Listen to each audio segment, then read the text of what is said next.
What's up everyone? Finally आज हम आ चुके हैं day 2 of our 60 day strategy. हम लोगों ने कल यानी कि डे 1 में डिसोल्यूशन स्टार्ट किया था, उसके कुछ बेसिक्स लिखवाए थे।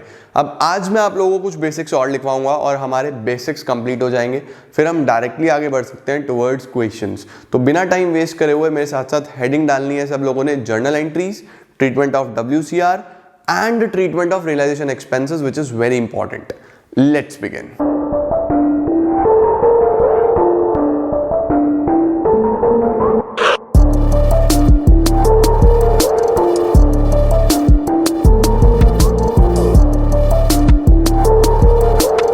तो चलो फिर शुरू करते हैं, but before that make sure to hit the subscribe button and सभी के साथ शेयर करना। जितने भी सोशल मीडिया हैंडल्स यूज करते हो, इंस्टाग्राम, स्नैपचैट, व्हाट्सएप, सब पे वीडियोस के लिंक शेयर करो और इंस्टाग्राम पे डे 2 मेंशन करके मुझे टैग कर देना। सबकी स्टोरीज चेक करूंगा, रीपोस्ट करने की पूरी कोशिश करूंगा। ऑल्दो तुम लोग का बहुत ज़्यादा रीशेयर्स होते हैं यार, बहुत ज़्यादा मज़ा आ जाता है, तुम्हारा इतना प्यार मिलता है ना, काम करके मज़ा आ जाता है। मतलब इस टाइम भी करंटली हमारे पास रात के 2:45 हो रहे हैं, सुबह के 2:45 हो गए, लेकिन जो तुम्हारा प्यार मिलता है ना उसमें कोई दिक्कत नहीं है मेहनत करने में। शेयर करना फुल दबा के अच्छे तरीके से। हेडिंग डालेंगे accounting treatment of realization expenses. Realization expenses का क्या अकाउंटिंग ट्रीटमेंट होता है? देखो, रियलाइजेशन एक्सपेंसेस बेसिकली जो हम लोग, एक बात ध्यान रखना, हम लोग जो रियलाइजेशन अकाउंट बनाते हैं वो फर्म को बिलोंग करता है, यानी वो फर्म के लिए होता है। और जो पार्टनर्स कैपिटल अकाउंट बनाते हैं वो पार्टनर्स को रिप्रेजेंट करता है। वो किसको रिप्रेजेंट करता है? पार्टनर्स को। तो अगर हम लोग कोई चीज रियलाइजेशन में लिख रहे हैं तो फर्म के पॉइंट ऑफ व्यू से लिखते हैं, और पार्टनर्स कैपिटल में लिख रहे हैं तो पार्टनर्स के पॉइंट ऑफ व्यू से लिखते हैं। अब जितने भी रियलाइजेशन के एक्सपेंसेस होंगे, इसके अंदर कुछ केसेस बन जाते हैं रियलाइजेशन एक्सपेंसेस के। सबसे पहला केस बनाना बॉर्न बाय, और दो पार्ट्स में डिवाइड कर दो, born by firm, born by partner. सबसे पहले तो ये हो गया। इसके बाद नीचे एरो लगाओ पेड बाय, यहां पे भी एरो लगाओ पेड बाय। किसने पे करा? Paid by firm, paid by partner, और यहां पे पेड बाय फर्म और पेड बाय पार्टनर। तो देखो बहुत सिंपल है। बॉर्न बाय का मतलब होता है कि एक्चुअली वो एक्सपेंस था किसको झेलना था। ठीक है, सपोज फर्म का खर्चा था 10,000 रुपीज। अब क्या लिखा हुआ है? Expense 10,000 borne by firm and paid by firm. Case number 1, firm का खर्चा फर्म ने ही पे करा, borne by firm, paid by firm. तो यहां पे एंट्री बनती है realization account debit to bank account. अगर फर्म का खर्चा फर्म ने ही पे करा, borne by firm, paid by firm, तो एंट्री बनेगी realization account debit to bank account. अब यहां ध्यान दो दूसरे केस पे, born by firm but paid by partner. खर्चा था तो फर्म का, लेकिन पे किसने करा? पार्टनर ने। फर्म ने पे नहीं करा। अगर फर्म ने पे नहीं करा तो फर्म का बैंक बैलेंस भी कम नहीं होगा। पे किसने करा? पार्टनर ने। तो एंट्री होगी रियलाइजेशन अकाउंट डेबिट, रियलाइजेशन में तो आएगा ही क्योंकि फर्म का खर्चा है, realization account debit to partners capital account. Partners capital account को क्रेडिट कर देंगे। क्रेडिट इसलिए करते हैं क्योंकि फर्म इसको कंपनसेट करता है। Realization account debit to partners capital account. तो फर्म का खर्चा जहां आपको दिखा तो रियलाइजेशन तो डेबिट होगा ही होगा। फर्म ने पे करा तो बैंक क्रेडिट कर दो, पार्टनर ने पे करा तो पार्टनर के कैपिटल को क्रेडिट कर देना। करेक्ट। अगला केस बनता है if the expenses are borne by partner. खर्चा पार्टनर का था भाई, अगर खर्चा पार्टनर का था तो ये डायरेक्टली पार्टनर कैपिटल अकाउंट के डेबिट में जाना चाहिए, लेकिन पे किसने करा? फर्म ने। अगर फर्म ने पे कर दिया तो फिर ये बैंक बैलेंस कम कर देगा। तो एंट्री बनेगी partners capital account debit, partners capital account debit to bank account. To bank account क्यों? क्योंकि फर्म ने पे करा तो फर्म का बैंक बैलेंस कम होगा और बॉर्न बाय पार्टनर था, खर्चा पार्टनर का था, तो ये पार्टनर कैपिटल अकाउंट के डेबिट में जाएगा, करेक्ट। उसके बाद expense born by partner and paid by partner, खर्चा भी पार्टनर का और पे भी पार्टनर ने ही करा, पार्टनर का खर्चा और पार्टनर ने ही पे करा, तो फर्म अपने यहाँ क्यों एंट्री करेगा? फर्म को क्या मतलब है, अगर मैं और मेरा बिजनेस है, मेरा कुछ पर्सनल एक्सपेंस है और मैं अपने पर्सनल रिसोर्सेज से ही पे कर देता हूं, तो मेरे बिजनेस को क्या मतलब है इससे? तो expense born by partner paid by partner के केस में नो एंट्री, हम लोग कोई भी एंट्री पास नहीं करेंगे। तो जल्दी से इसका स्क्रीनशॉट लो और ऊपर मेंशन कर लेना हमारे पास डे 2। डे 1 में हमने realization, partner capital, bank account, इसके बारे में जाना। आज हमने सबसे पहला टॉपिक करा है accounting treatment of expenses. Expenses की एंट्रीज ध्यान से समझ लो, जब क्वेश्चंस कराऊंगा इसके बाद तो कंफ्यूज मत होना। Borne by firm, paid by firm, realization to bank, borne by firm, paid by partner, realization to partners capital account. Borne by partner, paid by firm, तो पार्टनर का कैपिटल अकाउंट डेबिट होगा to bank, और borne by partner, paid by partner, तो उसकी कोई entry नहीं होती, no entry, correct है। अब हम आगे चलते हैं, स्क्रीनशॉट ले लो जल्दी से। आगे बढ़ रहा हूं मैं, आगे लिखूंगा accounting treatment of workman compensation reserve, जो कि इसमें आपको ध्यान से समझना है। Accounting treatment of workman compensation reserve. देखो कोई भी रिजर्व हो हम लोग यूजुअली पार्टनर्स में डिस्ट्रीब्यूट कर देते हैं, ठीक है। अब एग्जाम्पल ले रहा हूं मैं, यहाँ पे एग्जाम्पल लिख रहा हूं कि हमारे पास एक वर्कमैन कंपनसेशन रिजर्व है 1 लाख रुपीस का, और 2 ही पार्टनर्स हैं बस फर्म में, ए और बी, जो कि बराबर बराबर सारा काम करते हैं, इक्वल ये सारा काम distribution of profits and losses equally चलता है। WCR 1 लाख है और पहला केस आया कि देयर इज नो क्लेम, पहला केस आया कि कोई भी क्लेम नहीं है, इस रिजर्व पे वर्कर ने कोई क्लेम नहीं करा। WCR एक ऐसा रिजर्व होता है जो बनाया जाता है फॉर द पर्पस कि अगर कोई वर्कर ने क्लेम करा, वर्कर्स हमारे स्ट्राइक पे चले गए या कुछ हो गया तो उन्हें पैसा देना पड़ेगा, तो उनको पैसा हम लोग इस रिजर्व में से निकाल के देते हैं, इसीलिए बनाया जाता है। अब वर्कर ने अगर कोई क्लेम ही नहीं करा, अगर वर्कर क्लेम नहीं करता तो क्या होता है, ये पूरा का पूरा रिजर्व पार्टनर्स में डिस्ट्रीब्यूट हो जाता है। पूरा रिजर्व किस में डिस्ट्रीब्यूट हो जाता है? पार्टनर्स में। तो एंट्री बनेगी WCR debit to A's capital, A के पास जाएगा आधा, टू बीज कैपिटल, आधा बी के पास चला जाएगा, A's capital account, B's capital account. Please capital capital लिखना आप लोग, और WCR को भी पूरा लिखना, वर्कमैन कंपनसेशन रिजर्व, नहीं तो नंबर कट जाएंगे। अगर कोई क्लेम नहीं है तो हमारे पास आपको सिर्फ और सिर्फ क्या करना है, जस्ट डिस्ट्रीब्यूट, उसको डिस्ट्रीब्यूट कर दोगे, ओके। दूसरा केस बनाओ, there is a claim of ₹40,000। अगर क्लेम आ गया 40,000 रुपीज का, अब देखो जरा, अगर वर्कर ने 40,000 रुपए 40,000 क्लेम कर लिए तो आपकी लाइबिलिटी अराइज हो गई 40,000 रुपीज की। लाइबिलिटी कितनी अराइज हो गई? 40,000 रुपीज। तो 40,000 की अगर लाइबिलिटी अराइज हुई तो इसका क्या ट्रीटमेंट है? आपको क्या करना है, आपको ये 40,000 रियलाइजेशन में ट्रांसफर करना है बाय वर्कमैन कंपनसेशन रिजर्व के नाम से। देखो रिजर्व था 1 लाख, लेकिन मैं ट्रांसफर कितना करूंगा? जितनी मेरी लाइबिलिटी है, जितना मेरा क्लेम है, और फिर इसको यहां से सेटल कर देना है टू बैंक, 40,000 रुपीज पे कर देना, यहां से ही 40,000 पे कर देना। ये मैंने छोटा सा एक रियलाइजेशन अकाउंट बनाया आपको समझाने के लिए। जितनी भी लाइबिलिटी है वो यहाँ ब्रॉट डाउन करो और फिर यहाँ से पे कर दो। तो देखो क्या एंट्री बनेगी, सबसे पहले ये रियलाइजेशन के क्रेडिट में आ रहा है, तो पहली एंट्री बनेगी WCR debit to realization. Realization के क्रेडिट में आ रहा है ना इधर, तो मैंने रियलाइजेशन को क्रेडिट करा कितना? 40,000। उसके बाद जब ये पे होता है तो रियलाइजेशन के डेबिट से पे होता है, और किस नाम से? बैंक के नाम से। तो दूसरी एंट्री बनेगी realization account debit, realization account debit to bank account. ये बैंक अकाउंट के नाम से पे हो जाता है 40,000। क्लियर? ये बैंक से पे हो गया। अभी 1 लाख में से 40 का तो पेमेंट हो गया, तो 60 और बचा आपके पास। उस 60 का क्या करना है? कोई क्लेम तो है नहीं, तो पार्टनर्स में डिस्ट्रीब्यूट कर दो, सेम ये वाली एंट्री। तीसरी एंट्री बनेगी WCR debit to A's capital and to B's capital, to A's capital to B's capital. 60,000 बचा हुआ, 30-30 आपस में डिस्ट्रीब्यूट कर लेंगे। कौन? पार्टनर्स।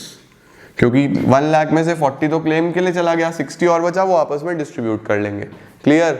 अब बनाते हैं केस नंबर सी। ये जस्ट डिस्ट्रीब्यूट आप लिख चुके होगे। Case number C, if there is a claim of rupees 1 lakh. अभी क्लेम कितना हो गया? 1 लाख का क्लेम हो गया। आपके पास रिजर्व कितना था? 1 लाख, और क्लेम भी कितना हो गया? 1 लाख। तो बहुत सिंपल है, फिर से एक रियलाइजेशन अकाउंट बनाओ। छोटा सा वैसे ही मैं आपको समझाने के लिए बनाता हूं, ये हाइपोथेटिकल। एक रियलाइजेशन बनाया, जितनी भी मेरी क्लेम है, क्लेम कितना है? 1 लाख। क्या रिजर्व है मेरे पास 1 लाख का? यस।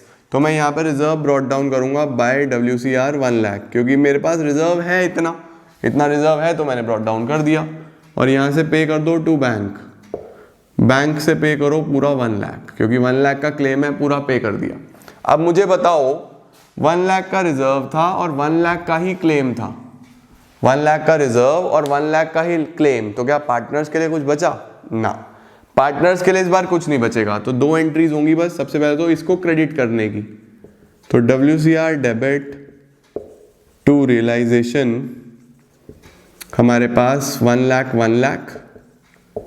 और फिर ये पे होगा तो रियलाइजेशन अकाउंट डेबिट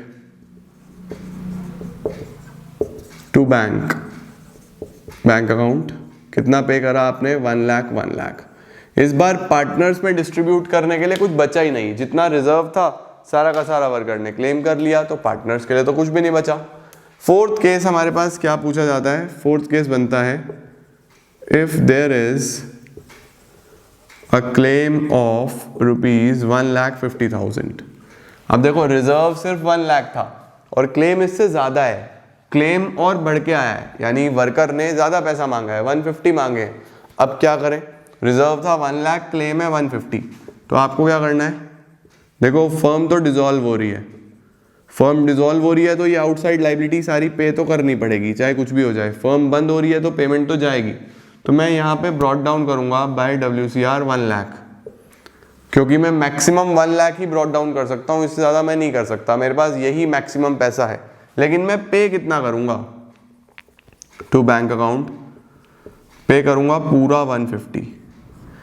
पे कितना करूंगा? पूरा 150। अब देखो, अगर पे करा 150 से, रिजर्व था 1 लाख, तो ऑटोमेटिकली आपका 50,000 का इधर बैलेंस आ जाता है, ये 50,000 बैलेंस आ जाता है। और जब भी रियलाइजेशन में इधर बैलेंस आता है तो उसको क्या बोलते हैं? लॉस। ये लॉस ए और बी आपस में डिस्ट्रीब्यूट कर लेंगे। बात समझे ना, कि हमारे पास हमने 1 लाख का इधर रिजर्व दिखाया और 150 का पेमेंट करा, तो 50 का लॉस आ गया है? नहीं आ गया ऑटोमेटिकली, तो वो खुद लॉस आ जाएगा। आपको यहाँ पे दिखाने की जरूरत भी नहीं थी, ये तो मैंने आपको समझाने के लिए एक हाइपोथेटिकल रियलाइजेशन अकाउंट बनाया है। क्या एंट्री होंगी हमारे पास? सबसे पहले WCR डेबिट टू रियलाइजेशन, जितना आपने ट्रांसफर करा आपने 1 lakh, WCR to realization 1 lakh, और रियलाइजेशन के डेबिट से पे कितना हुआ? 150, क्योंकि पेमेंट तो सारा ही करना पड़ेगा। तो realization account debit to bank account, payment होगा पूरा 150 का, पेमेंट होगा हमारे पास 150 का। रिजर्व 1 लाख ब्रॉट डाउन करा और पे हो रहा है पूरा 150। लास्ट केस, एक केस और बन जाता है, यहां ऊपर लिख रहा हूं, case number 5 E. If there is no WCR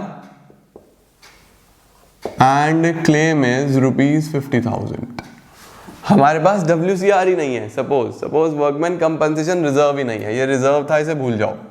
suppose reserve ही नहीं है और क्लेम है बस 50,000 रुपीज का, वर्कर्स ने क्लेम करे 50,000। अब क्लेम करे तो पेमेंट तो करना पड़ेगा, रिजर्व नहीं है और पेमेंट करना है, तो क्या करूंगा? एक रियलाइजेशन अकाउंट बनाऊंगा,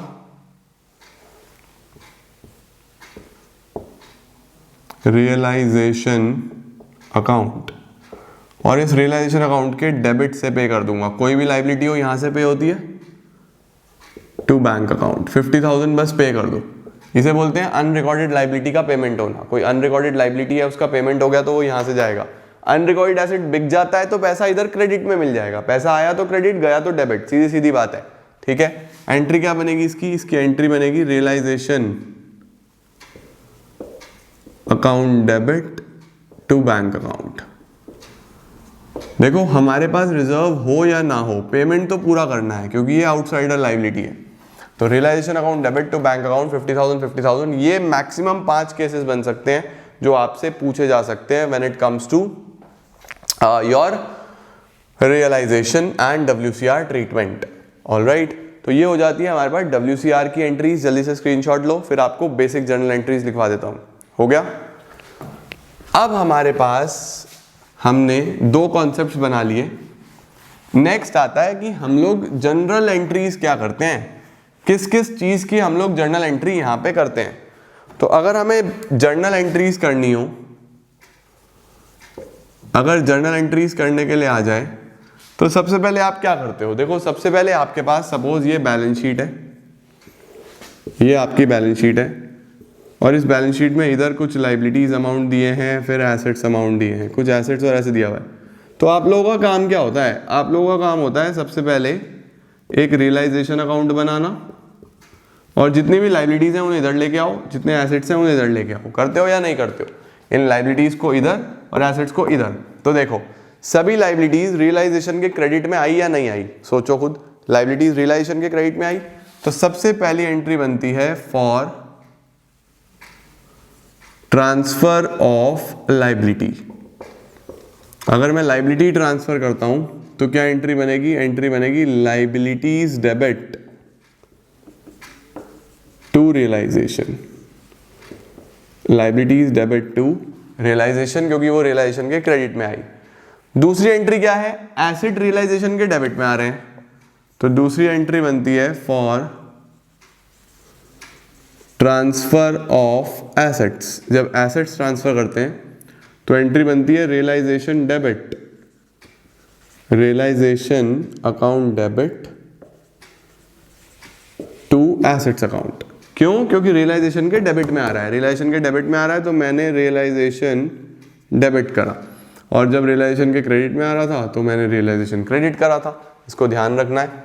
number 3, when assets are sold.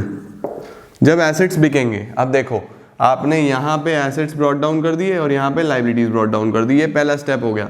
जब ये बिकते हैं तो इधर बिकते हैं ना, और जब ये पेमेंट होता है तो इधर होता है। तो एसेट्स यहाँ पे सेल होते हैं, पैसा आता है तो इधर रियलाइजेशन के क्रेडिट में। तो क्या एंट्री बनेगी जब एसेट्स बिकेंगे, bank account debit to realisation, bank account debit to realisation. अगर कोई पार्टनर ले गया, if assets are taken over by partner, अगर पार्टनर ले गया तो कोई प्रॉब्लम नहीं है, लिखते तो हम यही हैं, बस बैंक की जगह किसका नाम लिख देते हैं, पार्टनर का नाम लिख देते हैं। तो एंट्री बनेगी यहां पे partners capital account debit, partners capital account debit to realization account, partners capital account debit to realization account. तो ये हो जाती है हमारे पास 4 entries. Number 5, when liabilities are paid, when liabilities are paid, जब लाइबिलिटीज का पेमेंट होता है। तो देखो लाइबिलिटीज इधर ब्रॉट डाउन करी थी, अब आप इसको पे कर रहे हो। जब आप पे करते हो तो रियलाइजेशन के डेबिट से पे हो रहा है, तो एंट्री बनेगी realization account debit to bank, realization account debit to bank account, कि आपने लाइबिलिटी का पेमेंट करा, तो realization account debit to bank account.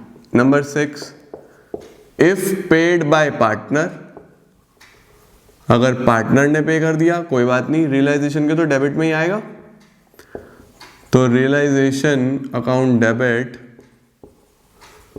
To partners capital account. किसके नाम से लिख देंगे, पार्टनर्स कैपिटल अकाउंट से। फर्म ने पे करा तो बैंक के नाम से, पार्टनर ने पे करा तो पार्टनर के नाम से।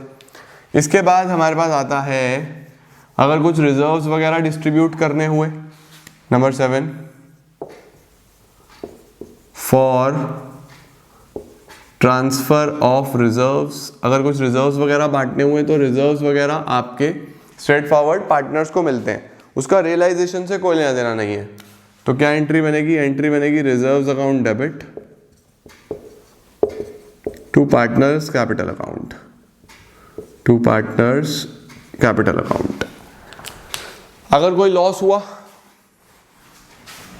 या प्रॉफिट हुआ, नंबर 8, रियलाइजेशन एक्सपेंसेस। सबसे पहले रियलाइजेशन एक्सपेंसेस। अगर आपको रियलाइजेशन एक्सपेंसेस लिखने हुए तो एक्सपेंसेस का ट्रीटमेंट तो ऑलरेडी मैंने आपको पीछे लिखवाया आज सबसे पहले, तो एक्सपेंसेस तो वहीं से लिख लेना, सभी एंट्रीज बन जाएंगी। रियलाइजेशन का प्रॉफिट, रियलाइजेशन का प्रॉफिट, देखो रियलाइजेशन का प्रॉफिट रियलाइजेशन अकाउंट के डेबिट में आता है। कोई भी अकाउंट हो हमेशा प्रॉफिट तो डेबिट में ही आता है, तो प्रॉफिट की एंट्री होती है realization account debit, realization account debit to partners capital account, to partners capital account. और अगर लॉस हुआ, रियलाइजेशन का लॉस, रियलाइजेशन का लॉस। अगर लॉस हुआ तो लॉस क्रेडिट साइड में आता है रियलाइजेशन के। कौन सी साइड में? क्रेडिट साइड में। तो एंट्री बनेगी partners capital account debit, partners capital account debit to realization. ये हम रियलाइजेशन के क्रेडिट में लिख देते हैं, टू रियलाइजेशन अकाउंट। इसके बाद हमारे पास, इसका स्क्रीनशॉट ले लो जल्दी से, फिर 1-2 एंट्रीज और करानी है मुझे, स्क्रीनशॉट ले लो। हो गया। अब हमारे पास इसके बाद एक एंट्री और आती है सेटलमेंट की। लास्ट एंट्रीज किस चीज की होती हैं? सेटलमेंट की। Number 11, number 11 final settlement. Final settlement में आपके पास 2 एंट्रीज हो सकती है। सबसे पहली एंट्री किसकी होती है कि अगर पार्टनर को फर्म पे कर रहा है, अगर पार्टनर को फर्म पे कर रहा है तो बेसिकली हमारे पास एंट्री बनेगी partners capital account debit, partners capital account debit to bank account. और अगर वो पैसा लेके आ रहा है तो bank account debit to partners capital account, bank account debit to partners capital account. अब ये दोनों ही एंट्रीज बन सकती है। कल से हम लोग क्वेश्चन शुरू करेंगे तो मैं आपको दिखाऊंगा कि किस तरीके से ये सारी एंट्रीज हो सकती हैं, तो घबराने की कोई बात नहीं है। फिलहाल तो मुझे आपको बेसिक्स नोट करवाने थे। इस चैप्टर में जो भी हैं सभी चीज़ें एक बार आपके रजिस्टर में लेके आनी थी और वो हम ला चुके हैं। तो जितनी भी जर्नल एंट्रीज थी, जितने भी बेसिक्स थे इस चैप्टर में, वो हम लोग ला चुके हैं। अगर लोन का पेमेंट करना है, for payment of partners loan, अगर पार्टनर्स के लोन का पेमेंट करना है तो एंट्री बनती है partners loan account debit, partner का loan account debit to bank account. ये हमारे पास लोन पे करने की एंट्री बन जाती है। नरेशंस इन सब की आप लोग लिखोगे और बहुत सिंपल एंट्रीज हैं, ये बेसिक एंट्रीज हैं। इन सभी एंट्रीज की हेल्प से हम लोग ये पूरा चैप्टर कर सकते हैं। तो एंट्रीज हो गई। एंट्रीज कैसे आई कैसे नहीं आई, जैसे जैसे क्वेश्चन करोगे 1-2 दिन में बिल्कुल कंफर्टेबल हो जाओगे। अब मैंने आपको सारे बेसिक्स लिखवा दिए, अब मैं आप लोगों को करवाऊंगा क्वेश्चंस। तो कल की class is gonna be very important, super duper important. कल क्वेश्चन करेंगे और जो बोर्ड्स में सवाल आए हैं वो सभी हम लोग डिस्कस कर लेंगे। तो होपफुली आप लोगों को चीज़ें समझ में आ रही होंगी, मज़ा आ रहा होगा 60 डेज स्ट्रैटेजी में। मुझे कॉमेंट में ज़रूर बताना कि आ रहा है या नहीं आ रहा है, और सभी के साथ शेयर करना। आज के लिए इतना ही। Thank you so much.